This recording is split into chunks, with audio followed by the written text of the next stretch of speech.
Hi, I'm Holly Drake, and this is Wild Blessings Teaching Tuesday. I'm so glad you joined me. Today we're going to be talking again about seeds. They are so magical and so mysterious, and the life is in the seed. One of my favorite quotes by Albert Einstein is, "There's two ways to live life. One is to think that nothing's a miracle, and the other way is to believe that everything is a miracle." And I think that after we finish talking today, you will agree that seeds are probably one of the best miracles and one of the most amazing things that God has ever created. The life is in the seed. There is so much, although the potential is in the seed, the whole purpose of the plant is to develop seed. So we're going to be going into that in detail today, and it'll be so much fun. We're also going to have tea together, and I'm going to do a cooking demonstration with the wildly preserved, and also with something fresh and wonderful that I just harvested for you, and we're going to make Thai wild pesto. We're going to be talking about hiking habits and sit spots and journaling, and I'll always go over what's on Nature's Wave for you to pick, free for the knowing and the picking. Today, I'm up in the high country in the Appalachian Mountains in Todd, North Carolina. So because I'm at 3,500 feet, I'm a little slower than anyone that's like down in Hickory or in the Piedmont, and so some of these things are probably already come and gone for you, but I can only share with you what I have right now in Nature's Wave. So anyway, welcome. My favorite verse that I use for seeds is Isaiah 45:3, which says, "I will give you the treasures of darkness and hidden wealth in secret places, in order that you may know that it is I, the Lord, who calls you by your name." So it really truly is all about love, and the love is in the seed, and the best seeds that God has provided for us in the garden of life are love, joy, peace, patience, kindness, goodness, faithfulness, gentleness, and self-control. Those are powerful seeds. We'll talk about that at another time, but I've been really obsessing over the fruit of the Spirit, and they truly are a seed. And it takes faith to plant a seed, but all of the life is within there. So just in brief review, seeds are time capsules, and everything that you need is within that seed. The embryo, which is the baby life of the seed, the whole plant is in that seed, and the endosperm, which is the food that feeds the seed, is incredible. But the most amazing thing to me is the seed coat, which protects the seed and keeps it in a state of quiescence or dormancy. So it is alive, but it is asleep. And it is to stay asleep until it's completely matured, and then it's dispersed, which we're going to talk about today, all of the crazy wild ways in which seed pods disperse their seeds. But they don't disperse them until they're ready. So it reminded me kind of like a parenting. You know, you want your kids to get far away from you, but not until they're ready and until they have matured. And so there's a lot of analogies that I love to think about. But first I just want to read you a few more quotes. So this one is from a book called The Seal of God. It's a really, really old book. It was probably back in the 1920s. So it's kind of fallen apart, but this is a quote that I took out of there. "In respect of seeds, the field of study is almost endless, and anyone who stops to think cannot avoid the indisputable evidence of a designer, a mastermind, the creator. How would you explain the fact that the seeds of many trees and shrubs is provided with an ingenious scientific mean of protection in the event of bushfires, and a still further means of distribution after the fire for the propagation of the species? So ingenious are some of these designs that no honest person can fail to acknowledge, at least that they were designed by intelligence. Just imagine in nature what would happen if all the seeds of various plants, when they were ripe, just dropped to the ground beneath the plants. It would mean mass germination, with the plants all choking each other. Who then, I ask of you, knowing all of this, designed and worked out to the last detail, both in design and development, all the numerous scientific means of scattering far and wide the seeds of various plants and trees and shrubs? Space again will permit only a mere introduction. Take first the pea family. How did it come about that these and other seed pods develop an internal spiral strain, which amounts to a loaded spring, at the right moment bursting the pod and catapulting the seeds? I have known the seed to be thrown up to 50 feet in all directions from the plant. How is it that the seeds of many plants is provided with an array of tiny hooks that catch on passing animals and so are conveyed to distant places? Clover is an example. Many seeds ripen in attractive colored berries, which are eaten by birds. But how does it come about that although these birds were provided with digestive acids so strong that they can digest grit and shell, yet the seed of those various plants pass through undamaged to drop whenever the bird may chance to fly? Indeed, only by this process will some seed even germinate. So, I'm just blown away at the things I'm learning about seeds, and I posted a book that I found on Amazon that I'm going to be asking for my birthday, which it was all on seeds being time capsules, and the pictures of each seed and the colors and the shapes and the sizes and the design, and it's all, of course, microscopic, and so it's all blown up photography, but when you look at it with the naked eye, you wouldn't see that. Well, we don't have those kind of microscopes, but we do have the jeweler's loupe, so I certainly hope that you've gotten one of these for yourself so that you can look up close and personal to see as much as you can. This is a 10 times jeweler's loupe. Okay, so we'll get back into talking about seeds in a minute. I just wanted to share with you some blessings that I got just this morning.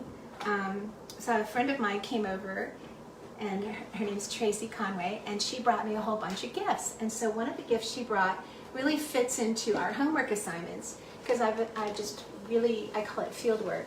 I just really have suggested very strongly that you spend time every day hiking and make it a habit, and hiking the same pathway, and hiking to look at and see things, and see the tree terminal buds, and see them start to burgeon and be until they unfurl. And so they're still tight right now where I live, but they're beginning to get bigger and bigger. And it's just a miracle to watch. And if you can make that same pathway every day, you can observe those changes in each of those plants along your path. So Tracy brought over this unusual looking, I thought it was an apron. But no, it's called a citipon. And so this has got plastic on this side and it's got paper inside. So what you do is you put the citipon around your waist like this.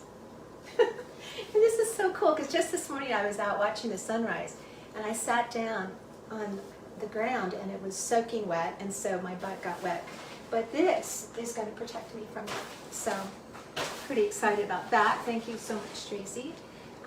She also brought me something that fits in with the sit spots. So part of winter work and observing is when you're at your sit spot and you're just observing, think of ways that you can make it more magical and more welcoming, and make it a destination for yourself. And so I like to take, when I break a piece of pottery or a plate or something, I just go, wow, and I just put it right into my garden. So she brought me this little broken, beautiful plate, and that'll go into my garden. Think about that, and think of ways that you can make your sit spot more just precious to you.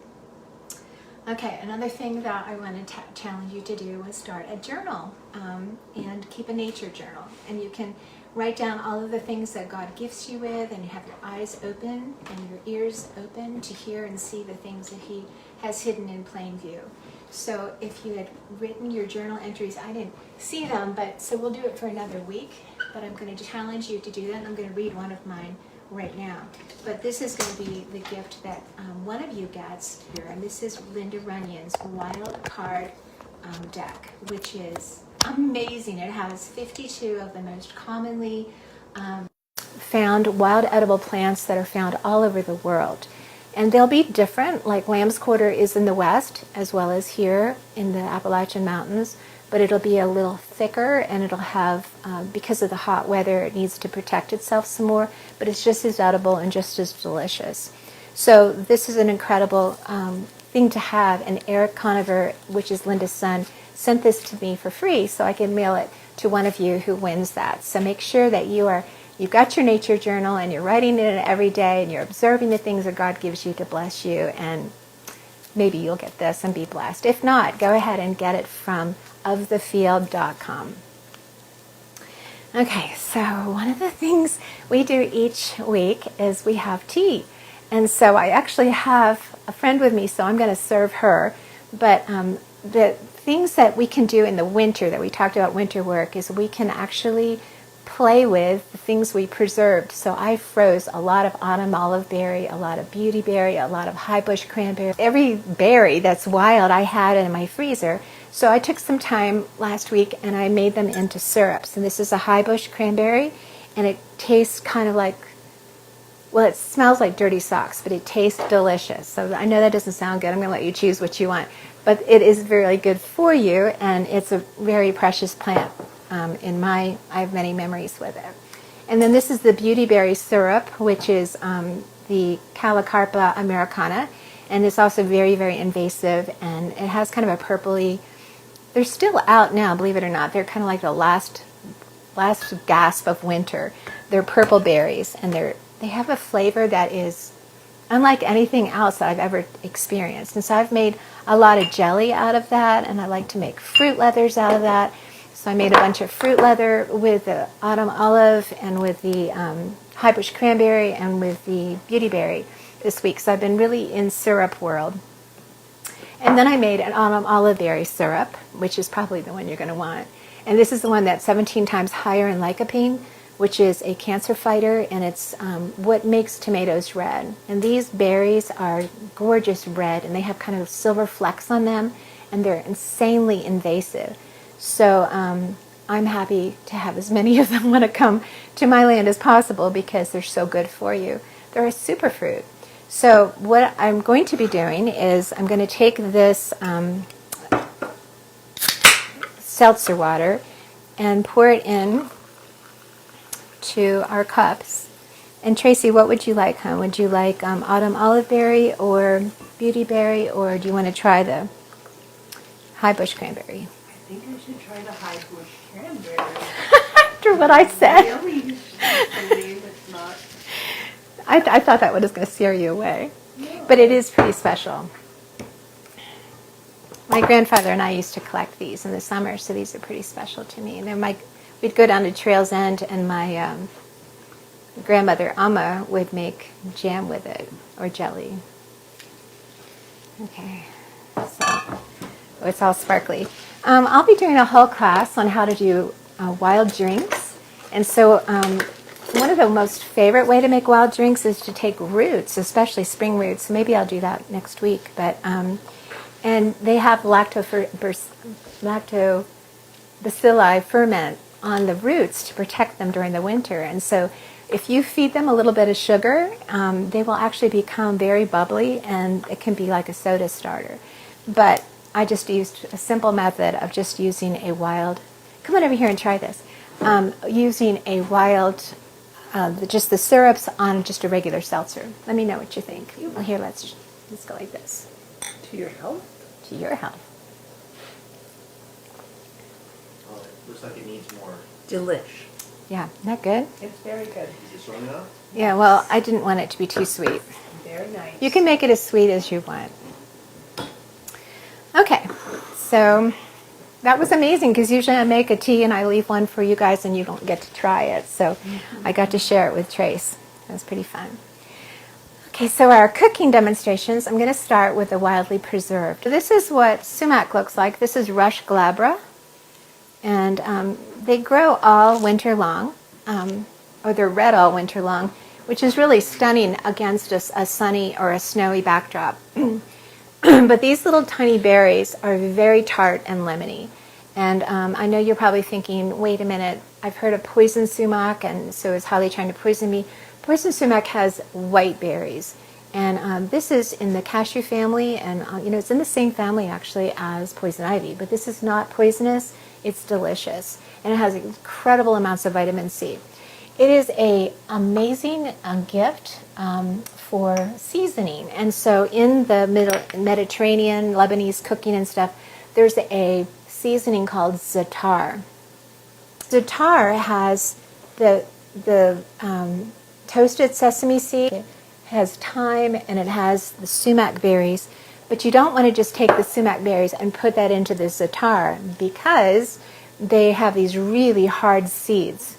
So what you do, and I'll just go ahead and do that really quickly so you can watch, is you take a coffee grinder that's been designated just for herbs, and you just take your berries off, and thank you, Ann Randall, for helping me get them off. She helped me last week to deberry them. And I go through a lot of these in a winter. Okay. So the part you want is the red part. You don't want the seed. Let me show you how to get rid of that. You're going to use a sieve, and you're just going to drop it through the sieve, and then work it around wooden or whatever just to work it through. And you can see all of that beautiful red, tart, lemony redness comes through. You just take these flavorings, these sesame seeds, which I toasted. It's always good to toast your seeds to to break down the phthalates. And then there's the thyme. So I'm going to mix all this up together. And if you wanted to use it right away, you could add a little bit of olive oil to it, and then you can use that to season fish or chicken or whatever. But I'm going to just mix it up and keep it in a jar and keep it preserved that way until I'm ready to mix it with the olive oil. So that's one seed thing, is just using the sumac. And the best time to get that, by the way, is after it's been dry for a couple of days, because if you get sumac when it's been raining, the folic acid, that is what makes it so tart and tangy, will be gone. And so it needs to have dryness in order to work. Okay, so this is just gold. I love this stuff. All right, so I'm going to put this down, and I'm going to use my funnel, because I got to use the same bowl again to put it inside. So I'm just going to say, this is the difference between this and this, is that this has the berries and this is the spice. Okay, so now we're going to talk about Yellowdock. So Yellowdock is Rumex crispus, and this is out right now quite a bit, and it's extremely amazing plant. I love this. And to really know a plant, we always talk about befriending. You want to know it through its entire life cycle. And it's such a privilege to know someone from when they were tiny, or a baby like my children, from when they were born all the way to their adulthood. And it's just such a privilege to know someone that intimately. But you can know the plants in a very similar way. And so these are the baby leaves of the Yellowdock, and do you see that red midrib? That is iron, and the red in there is indicating how high the iron content is in here. So next week we're going to actually take the root and we're going to make it into an iron energy syrup called, with tart cherry juice and with molasses, and it will blow your mind how much that will give you energy. So I've got the roots in here, so I can do that. But I don't have time to do it today. The leaves are edible, but they're extremely bitter. But we need bitter. We must have bitter. It's so good for our liver. So, but I don't like them when they get this big. And the word dock means big leaf. And so these will get really large. But when they're tiny like this, they're really good. And if you want to eat them like this, knock yourself out. I just like cooking it if I'm going to eat them this size. And if you do, it'll neutralize some of that bitterness. So what plant was that again? This is Yellowdock Rumex crispus. So in August or September, well, this is probably a better way to look at it, the energy has gone up the stalk and made these kind of green flowers. And then they turn, every flower gets pollinated, and it turns brown like this. And this is flour, Flour. And so this is powerful, yummy nutrition, and it makes fantastic crackers, which Tracy and I are going to do together after class today, and we're going to eat what we're making today for our lunch. And so I'm so excited that she's here to join me so she can enjoy what I get to usually to show you guys. So that's kind of fun. So saving the seeds and I also decorate with them because I think they're beautiful. I love that rich rust color. It's just beautiful. So the same thing here. You're going to take the seeds and you're going to put them into your handy coffee. I would recommend getting a separate one because your husband won't like it if you're using this same one for your herbs that he uses for his coffee. I learned that the hard way. It looks like flour. So I'm going to put this in here. And I've already created, Jace, I need you to do this again. Or Trace, can you do it since he's in the way? Just show that to everybody. This is the ingredients that are going to be in our wild crackers. So do you see the white flour in there? That is cassava flour, and that looks like this. And this is from the yucca plant. And the yucca plant is the one that has those spiky leaves. This one here, and so the root of that can be made into flour, and this is probably one of my most favorite gluten-free flours there are, cassava. What other colors in there? I can't see. Okay, I've got sesame seeds in there, I've got flax seeds in there that I already ground in my coffee grinder, and I have some seasoning. So I've got all the ingredients in here, and I wanted to show you one of my favorite ingredients is my house season. And so instead of using salt and herbs, which my recipe calls for, I'm going to use my house seasoning, which has salt, paprika, pepper, garlic powder, onion powder, parsley, oregano, and thyme. So just using this instead of the salt, I'll just use like a half a teaspoon or so in this mix. I'm going to add a half a cup cold water and then make it into a paste and then roll it on top of parchment paper and then put parchment paper on top of that, and using a rolling pin to get it really thin, and then bake it at, I don't know, 350 or something for 10 to 12 minutes until they are nice and crisp the way you want them. So it depends on how thick they are, how long you're going to bake them. But those talk about the nutrition in here. Not only are they gluten-free crackers, but they have the Yellowdock, which is also happens to be in the buckwheat family, the Polygonaceae family. So that's a little bit on Yellowdock. And how to make actually we used the endosperm, didn't we? Because those little seeds have the endosperm. When you make acorn flour, next week I'm going to be making acorn bread, and we're going to have chestnut butter and autumn olive jam. So we'll have like a PB&J wild style. But when you think about the acorn, that whole big acorn is all the endosperm feeding that embryo and not feeding it, but keeping it dormant in quiescence until it starts to sprout. And then it lives off of that until it creates its first leaves and gets photosynthesis and becomes a little seedling. So we love to eat the endosperm of beans and peas and different seeds. So there's a lot of nutrition there. The life is in the seed, which is concerning to me when I think about genetically modified plants, because we think, oh, how great, we have a watermelon, we don't have any seeds in it. But the life is in the seeds, and it's not sustainable to have plants that you can't get seeds from. And so that is a little bit of a concern. It might be something worth looking into. So those are my wildly preserved. We did wildly preserved syrups, we did the wildly preserved sumac and the Yellowdock, and now I'm going to do a cooking demonstration for what we're going to be eating for lunch. And we're going to make a Thai pesto. This is all free for the knowing and the picking. And this is what I collected just before class. And look at all of that goodness.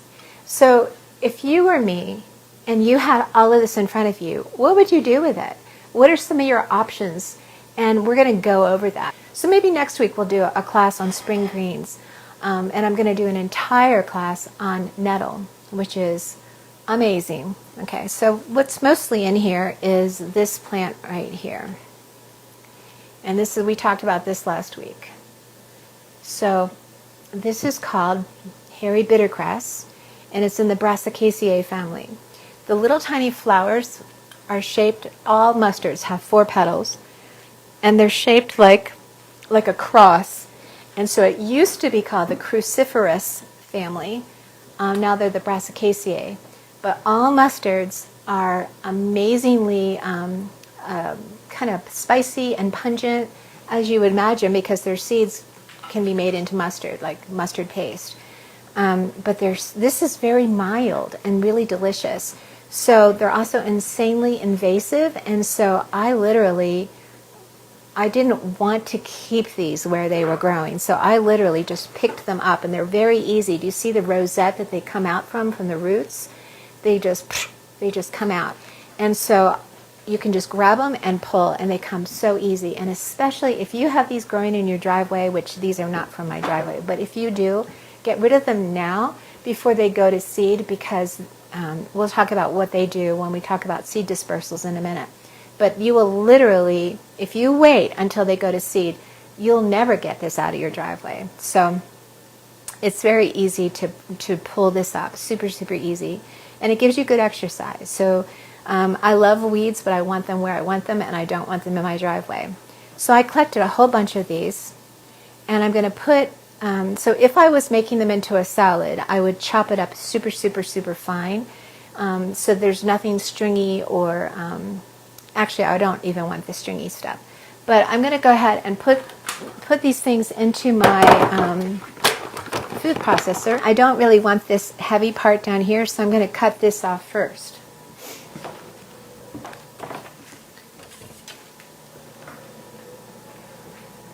A matter of common sense. So this is nutritious, but see how prickly that is? It's gnarly. It's hard.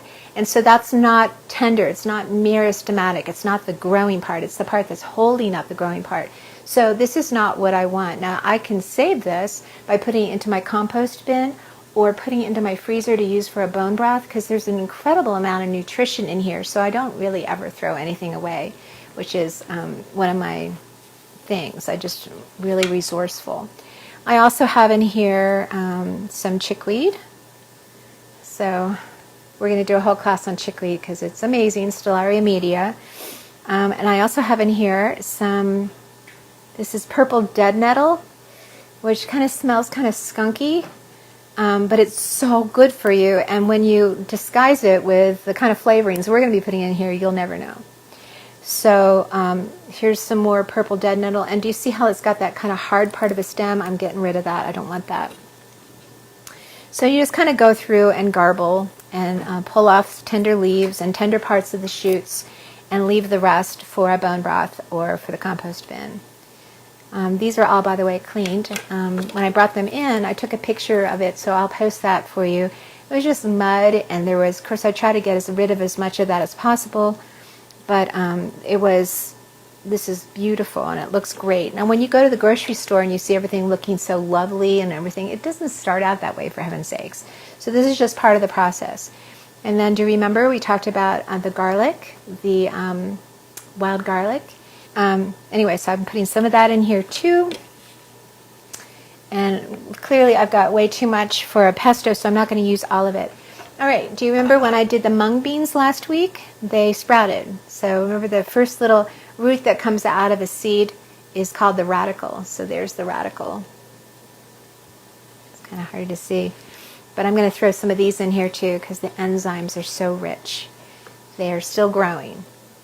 And I'm going to throw into my pesto, this is a Thai pesto, some jalapeno peppers. And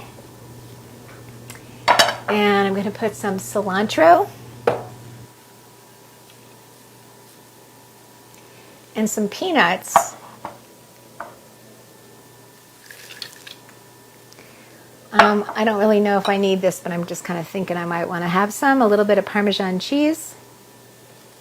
And by the way, I most of the time just make up my own recipes because I know what tastes good. And if you've made pesto bunches of times, then you just think, I'll try that. All right, and then for my salt, I'm going to use that house seasoning that I made. I'm just going to throw in maybe, it looks like about a teaspoon. And then I'm going to add olive oil. So the way I like to eat pestos is you can make it like a spread. So we're going to be making these Yellowdock crackers, and I'll show you pictures of those. And we can spread this on top of the Yellowdock crackers, or you can boil up some noodles and put them over that, the pesto. or I'll put them like in a celery stick, or I don't know, you can comment how you use your pestos. I usually just do it over a pasta or something. So let's see how this turns out. Some of the allium didn't get in there. Oh my gosh, it smells so good. Okay, I'm not going to take the time to do it now, but I want to show you that one of the ways in which I preserve the wild harvest all year round with my wild pestos. I love to make pestos with chickweed, with purslane, all kinds of different things. But these are super cool. And so they're like silicone herb thingies. And so you can just use an ice cube tray. I've done that before. It kind of ruins your ice cube trays. But I love these just to take my pesto, put them in, pack them in, put the lid on. You can label it, stick it in the freezer, and then you can have this all year round, which is pretty exciting. So this will be for our lunch today. And we'll flavor it and we'll get it the way we want it. Okay. Wow, that's going to be some heavy-duty nutrition. I'm excited about that. All right, so while we're still talking about bitter crust, this little guy, remember last week he was just down, he was low and he had these cute little white flowers. Well, they've shot up into calyx. I think that's how you pronounce it. And these little seed pods, the little mustard seed pods, are going to turn brown, and then they are going to, it's called balochuri. Let me see if I can pronounce that. It's balochuri. It's the ballistic dispersal. So we're going to talk a little bit about the ways in which different plants disperse their seeds. And so one of them is this ballistic dispersion and it's usually common in the impatient plants like jewelweed, and violets do the same thing, where they dry out on the inside and they have this turgid pressure that just twists, and when they get just dried just right and something barely touches it, they will explode. So remember I told you to get these out of your driveway now? Because if you wait until these little calyx have turned brown and their seeds have matured, and you touch them to even remove them at that point, all you're going to be doing is literally sending hundreds of seeds into your gravel. You have a very compulsive habit of walking through our gravel driveway looking for weeds to pull. So, well, with good reason. Yeah, like I like my weeds, but I want them where I want them. I don't want them in my driveway. I just want to make sure that your audience understands the difference between driveways. All right, I'm looking at this pretty flower. This one popped up. It was my first daffodil. It popped up 5 days ago. Now I have a ton of them. They're not edible, so don't eat them. And those of you that have kids, I just want to welcome you. I think that getting your kids out in nature is where God wanted them. He put us in a garden, for heaven's sakes. So get your kids outside and get them just enjoying. But they can't get so excited about wild edible plants that they start putting anything and everything in their mouth. So make sure, kids, that you ask your mom, can I eat this? Or that you really study this, because this all used to be common sense, and everyone knew that no, you don't eat daffodils, and you don't eat buttercups, by the way, in the ranunculus family, because they are toxic. And so is the groundsel we talked about 2 weeks ago. So they're beautiful, they're eye candy, but they're not to be eaten. All right. Okay, so we're talking about seed dispersal. So one of the things that one of the other things besides the ballistic is the wind blowing. So this is, let's just pull off one, and I'll clean it up, I promise.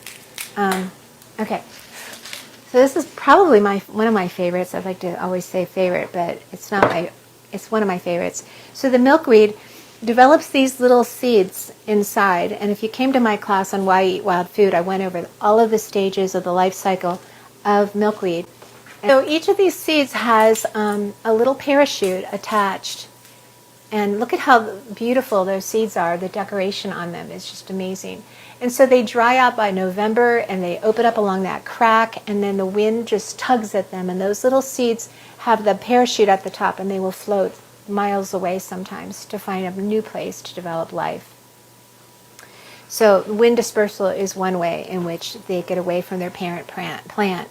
But I thought it was so interesting that they don't get away from their parent plant, and the parent plant doesn't let them go until they are mature. So that is super cool. So if you guys are young and you want to move away from home, then just show some maturity and your parents will say sure. Okay, here's another one. This is, can you show these, Jace?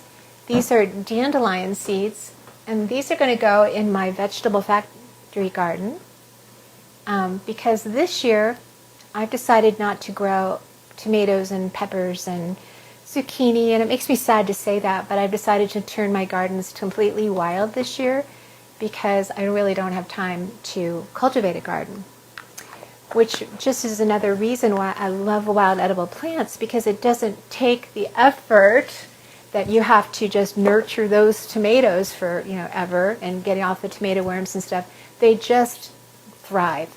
So I need these plants for my health, and I need them to teach, so I don't have time to do the cultivating, and these cultivate themselves. And they also enrich the soil because they bring up nutrients, sub-nutrients down below the soil. So that's what I'm going to be doing this year. And I'm going to keep you abreast of those things and show videos as I work on that. So I'm excited about that. The wind dispersal, there's the dandelion, there's the milkweed, there's other ones too, like anything in the Asteraceae family, their Compositae family, turns into this puff, and that puff helps to blow it away.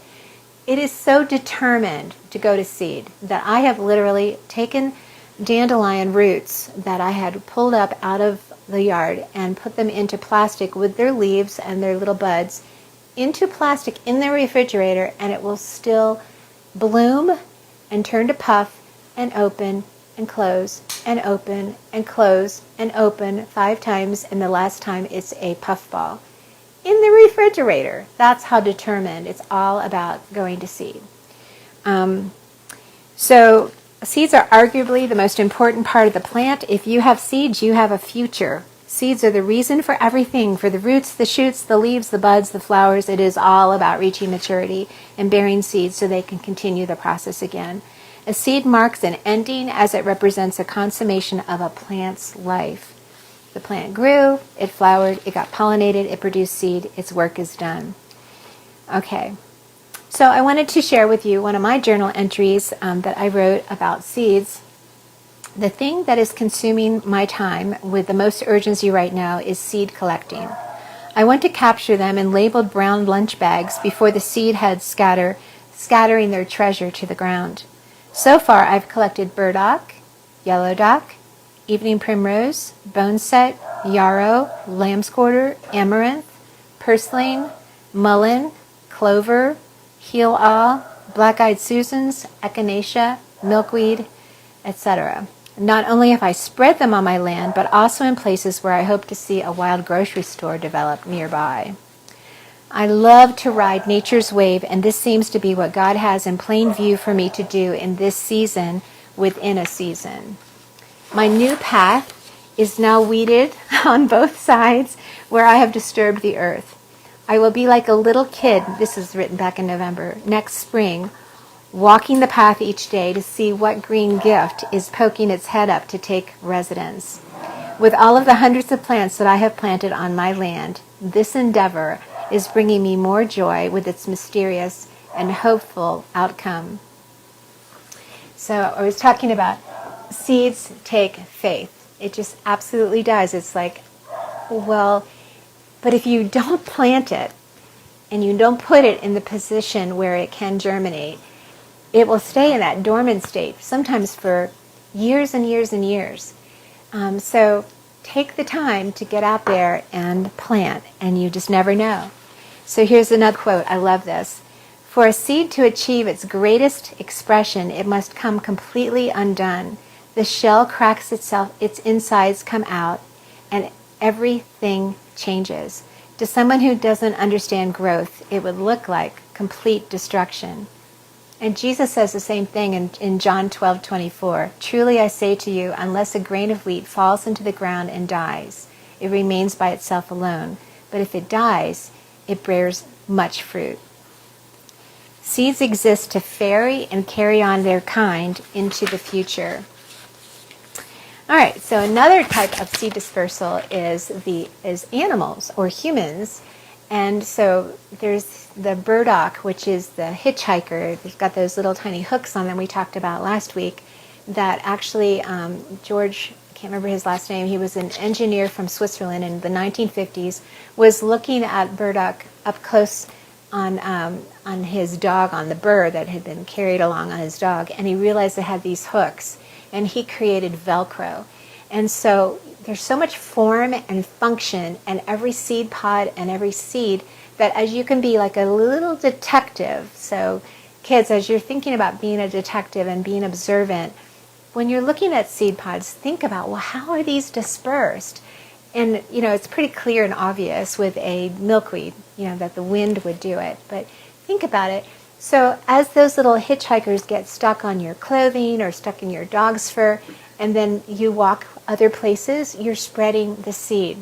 And so that's one way animals do it. Or another way, birds will eat the fruit and poop out the seed, or bears will, or whatever. And so they could go flying miles away from the parent plant to start life again. Okay, I love the idea that they're asleep, but yet they're alive. And another way of dispersing is a burrowing. So animals like acorns, a lot of times squirrels will get a stash of acorns and they'll bury them in the ground as a way to protect and keep them for the future. Well, they'll forget about them or whatever, and then a tree will come up there. So that's one way that animals help to disperse. Other ballistic examples, I recommend getting on YouTube and looking up some videos, and I'll actually post some of these in Wild Blessings, but oh my word, there's some crazy things out there. Like there's a squirting cucumber, and to watch that in slow motion would blow your mind. So when those seeds open, they come out with a liquid, like, and they fly at such an incredible speed. Squirting cucumber, when an animal bumps the seed pod that's ripe, they will explode out of an average of 20 to 40 feet. And then there's an exploding fruit tree called the sandbox tree or the dynamite tree. It is the most dangerous plant in the world. The fruit literally explodes and it's poisonous. So the sap from the tree will give you a nasty rash. It can blind you, and it was used to make poison darts. Once the food is ready, it literally explodes at 160 miles an hour. I don't think I would want to have my house next to that. It would probably break windows. Violets, remember we talked about last week, violets those flowers are not actual flowers. They're just there to herald spring. In August, when the real flowers come up underneath the plant, they're yellow. But when they dry out, twist, and so I'll send you a video of that too, to watch them pop out those seeds is really remarkable. It's just fascinating. Jewelweed is another way. I think I talked about that in my class on Friday night. They have the most tasty cotyledons, which are those little early seeds, those endosperm seeds, and I can't wait for them to come out and show them to you, but they taste like nuts. What else tastes like nuts in jewelweed are the nuts, the seeds of the seed pods. When you touch those pregnant seed pods, they will the spiral inside will twist, and they will throw out those seeds. So I like to put my hand over them so I can catch them. And if they are a yellow flower, cornucopia flower, they will taste like pecans. And if they are orange, they'll taste like walnuts. Or maybe it's the other way around. But either way, pecans or walnuts are delicious. So they're super, super tasty. And so that comes from the jewelweed, which is also in the impatient family. Water, gravity, dropping of a coconut. It falls with the gravity when it's ripe, and will get into the water and sometimes go completely across an ocean. And did you know that the endosperm of the coconut is the water? Isn't that crazy? That is just so cool to me. So all these ingenious ways of dispersing to begin life again is just so, so, so cool. I hope that this is inspiring you to eat wild every day.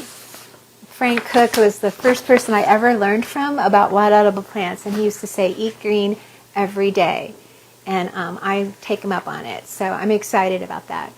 This week I've been doing more preserving. So you'll find that you don't just preserve in the fall with wild foods, you literally have to preserve all season. And the reason why is because nature's wave is highly seasonal. Foraging foods are highly seasonal, seasons within seasons. And so I'm going to be telling you what's coming up so you can be prepared for it. Because if you don't get it when the getting's good, it's gone. The energy's moved on to the next phase of the life cycle of the plant. So for example, blackberry, the blackberry cane. Blackberry, these canes, these purple canes they're beautiful. They're one of the colors of the monochromes of winter that I just adore. And these little tiny buds that are just beginning to start, you want to wait until these leaf buds have gotten maybe a half an inch long and they have not unfurled yet, and then just pick them all off and put them into, well, you can barely see them, don't pick yourself. Put them into some vinegar, because they're so high in flavonoids and antioxidants, it's just like off the chart. And so remember how we made that pine needle vinegar? We're going to be making vinegars probably every week from now on, but I'm waiting for these. So this is an amazing, not only just the blackberries are good, but the leaves are good, extremely good, and so are these little tiny leaf buds as they start to come out. So they're just easy to pick off. You probably want to use gloves because it's super prickly. And this is an amazing plant as well. So that's coming up. Another thing that's coming up is forsythias are coming up, and those are edible. They don't really taste like anything, but it's just kind of fun to make jelly out of them because it's a yellow jelly, and it's something you can do in spring, and we've all been waiting for spring for so long. So that's fun. Okay. So I don't know if you all did your journal entries this week, but I just wanted to share one with you from mine. Because I was thinking about seeds, and kind of we're like a seed. The seed coat is the protective covering that keeps everything kind of asleep yet very much alive. So sometimes we can feel like we're kind of bound up and that our potential has not bloomed yet, and that's okay. But the best way to bloom is to just spend time in soaking up God's love and His presence. And I find the best way to do that is in nature. So this is something I wrote. Continue to soak God in like a sponge from the outside in. Absorb Him from the life that He has placed all around me. His love and grace are here. His peace is here. His protection and His provision. So open your eyes to see how seeds are beginning to grow. Simply continue to soak in the life that is all around you like a sponge. Rest in His love. Enjoy and drink in His life all around you because God loves you.